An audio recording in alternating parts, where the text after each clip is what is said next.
Sabi nga nila, kapag ang ginagawa ay mula sa puso, nagiging magaan at puno ng kagalakan. Sa video na ito, makikita ninyo kung paano namin ginawa ang Christmas backdrop para sa Amorsolo Pictures.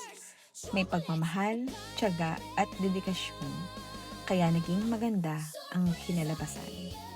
Para sa amin, ang backdrop ay hindi lang dekorasyon, kundi bahagi ng inyong kwento at selebrasyon.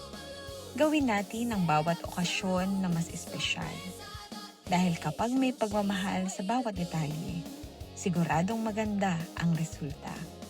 Let us create something beautiful for you. Sagot na namin ang backdrop mo, sagot na namin ang sorpresa mo.